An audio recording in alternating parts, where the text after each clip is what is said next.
Friends, आज की video में हम जानते हैं कि अपने घर को स्वर्ग कैसे बनाएं। क्योंकि कई बार होता है लेडीज़ों का व्यवहार है ना, दिन पे दिन बदलता जाता है। जब हम मैरिड होके आते हैं ना, तो हम ऐसा नहीं सोचते कि इस घर में ऐसे रहेंगे या फिर ऐसा झगड़ा करेंगे या फिर हस्बैंड के साथ मेरी नहीं बनेगी या फिर बच्चों को मैं चिल्लाती रहूंगी। तो ये चेंजेस ना हमारे अंदर धीरे धीरे ही आते हैं। तो इन चेंजेस को दूर कैसे करें और अपने घर को स्वर्ग कैसे बनाएं, आज की वीडियो इसी बारे में। तो चलिए शुरुआत करते हैं। सबसे पहली बात, अपने आप को ना नेगेटिव सोच से दूर रखो। नेगेटिव नहीं सोचना मतलब घर में अगर कोई लड़ाई हो जाए, कोई झगड़ा हो जाए, पति के साथ तू मैं हो जाए या फिर बच्चों से कोई गलती हो जाए, तो उस चीज को हमेशा नेगेटिव वे में लेके जाते हैं हम। जैसे कि मान लो बच्चा आया स्कूल से, उसने मम्मी मम्मी बोलते ही फटाफट आपके गले लगे, अरे दूर हट, बहुत गर्मी हो रही है। ये चीजें ना हमें बच्चों से दूर ले जाती हैं। कई बार बच्चे आते हैं, माँ का सपोर्ट चाहते हैं, बच्चे वही सीखते हैं जो माँ बाप करते हैं। तो अपने आप को नेगेटिव थिंकिंग से दूर रखिए। नेगेटिव थिंकिंग का मतलब कि अपना हर एक सोच में नहीं कर पाएगा, नहीं होगा, मुझसे नहीं होगा, बच्चों से नहीं होगा, पति से नहीं होगा, ये जो नहीं वर्ड है ना, इसको अपनी जिंदगी से निकाल कर बाहर कर दीजिए।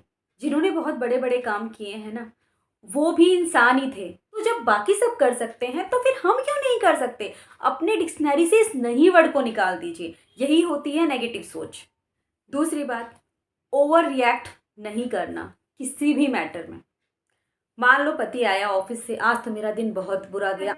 क्या हो गया आपके साथ, कैसे बुरा गया? मान लो पति ने कुछ बताया, अरे इससे तो ये हो जाएगा, इससे तो मतलब जो हुआ नहीं है आप उसको पहले से ही बताने लग जाओ कि इससे ये हो जाएगा, इससे ये हो जाएगा, इससे क्यों हो जाएगा? नहीं करना ओवर रिएक्ट हमें किसी भी बात पे। बच्चों का होमवर्क कंप्लीट नहीं हुआ, आज टीचर मारेगी, आज टीचर ये करेगी, आज टीचर वो करेगी। मान लो मदर इन लॉ से कोई बात हो गई, अगर मदर इन लॉ ने कुछ कह भी दिया, हम क्या करते हैं कि हर छोटी बात का जवाब देना जरूरी समझते हैं। हर छोटी बात का जवाब नहीं दिया जाता। हाँ, कोई बड़ी बात हो, क्योंकि आप छोटी सी बात का जवाब दोगे, फिर वो कुछ बोलेगी, फिर आप कुछ बोलोगे, ऐसे कर करके ना वो लड़ाई बहुत बड़ी हो जाएगी। इसीलिए हमें ना हर बात को शांति से खत्म करने की कोशिश करनी चाहिए पहले तो। हाँ, बात की बात आप अगर बहुत ज्यादा बड़ी बात है या फिर बहुत देर से बातें चल रही हैं तो बात अलग है। लेकिन अगर आप किस हर बात पे ओवर रिएक्ट करेंगे, मतलब किसी भी छोटी भी बात होगी तो नहीं भाई ऐसा नहीं है, आपके साथ तो ये हो जाएगा, बच्चों के साथ ये हो जाएगा, हमें ना ये बातें बोलने से ना थोड़ा सा दूरी अपनानी चाहिए। हर बात पे ओवर रिएक्ट नहीं करना चाहिए। तीसरी बात, चिल्लाकर बात नहीं करना। घर में चिल्लाकर बात अगर आप करोगे तो आपका बच्चा भी आपसे वही सीखेगा। चिल्लाकर बात का मतलब सुबह बच्चों को उठाया, उठते नहीं हो, इतनी देर हो गई, मतलब शुरुआत आपने सुबह की कैसे करी? चिल्लाकर करी। हस्बैंड नहीं उठ रहे तो उनके ऊपर चिल्लाना शुरू। क्या हो रहा है? आप चिल्लाकर बात कर रहे हो। आपके साथ कोई और चिल्लाकर बात करे तो आपको बुरा लगता है ना? तो फिर यही सामने वाले के बारे में सोचो। मान लो आपकी आदत बन गई है कि आप चिल्लाकर ही बोलोगे जो कुछ बोलोगे, तो उसकी आदत को ना थोड़ी थोड़ी करके चेंज करने की कोशिश करो। अपने दिमाग को ये समझाना शुरू करो कि भाई मेरी चिल्लाने की आदत से ना घर में बहुत इन्वायरमेंट खराब होता है। अगर मैं चिल्लाती हूँ तो सामने वाला बंदा भी चिल्लाता है, बच्चे भी चिल्लाना सीख रहे हैं, हस्बैंड भी मुझसे हमेशा नाराज रहते हैं। हस्बैंड जब ऑफिस से घर आते हैं ना, तो उनको अगर ऐसा इन्वायरमेंट दिखेगा ना तो वो घर आना भी बंद कर देंगे। फिर आप ही कहोगे आप बाहर क्यों रहते हो, इतनी देर तक घर क्यों नहीं आते? तो ये आपकी गलतियां है ना। घर का इन्वायरमेंट हमें ऐसा बनाना है कि हस्बैंड का घर आने का मन करे, ना कि घर के गेट से ही वापस जाने का मन करे।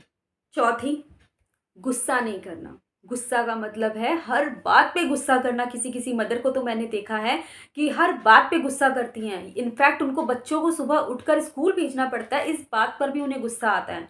हमें ना अपने गुस्से को ना कंट्रोल करने के लिए सच में बहुत सारे वीडियोस आपको मिलेंगे, लेकिन गुस्से को कंट्रोल करना बिल्कुल सीखना चाहिए।